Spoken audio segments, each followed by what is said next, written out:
Hey everyone, Travis Basso here, and I wanted to give you a brief overview of Gleetchlab, the mindset of using Gleetchlab and what Gleetchlab asks of you as a user. So I've been using Gleetchlab for a long time, and I started on Gleetchlab 3, and in that version of Gleetchlab, you couldn't save anything. There was no saving of presets or anything. And that was a really interesting mindset shift and a really valuable one for me that asked me to approach music making in a totally different way. And in the same, in much in the same way, the Gleetchlab here too didn't have a transport or a global sync or anything like that. So again, you're using it in a different way, approaching it in a different way. And the fact that you couldn't save anything in Gleetchlab 3 meant that every time was a blank canvas, and every time you were rethinking or approaching the way you worked with it and with audio and making music. So those were, I felt, really important mind shifts. I'm still grateful that I carry them with me in all the music creation I do, all the ways I approach making music or art or anything really.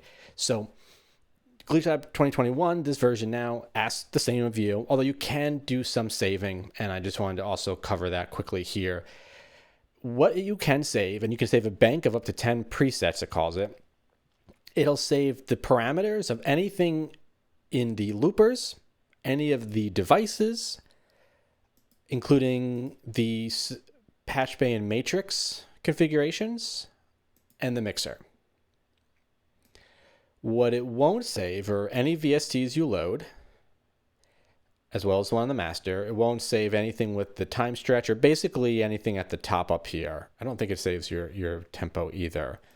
You can save any audio that you've recorded into the loopers, and to do that, first to save a preset, once you have it in whatever state you want, you basically hold down shift and press one of the numbers on your keyboard. So I press 2 here, it's highlighted 2, now I know that it's saved that state, and I can do that up to 10 times. Then when I want to save this patch and close it or just save it or whatever you're doing, click up here right above it, click save. But before you do that is when, if I want to include any audio I've recorded or specific ones, I select them. Then I click and save the whole bank, give it a name, put it somewhere. When you load that preset again, it will load your audio files. And the only thing you have to remember then is, unless you want it to reload it every time, right? I take off the numbers here. That way when I switch through the banks of presets, I won't reload the audio every time. So that's how you work with that. And the presets can still be handy. Breaks the paradigm a little bit, but not entirely. And one thing to make note is if you're using a lot of the presets and you're shifting through them, which can be fun and a cool way to do different sections or something like that on the fly. But the changes in parameters and whatnot aren't always totally smooth, so you want to play around with that a little bit before you do it, like in an improvised setting or you're recording. But you can change the ramp time. So both the matrix and the patch bay have this ramp time that is sort of a fade in and out whenever you make a connection here. So over here I'm at 800 milliseconds here, so 0.8 seconds will be the fade in and out whenever I make a connection.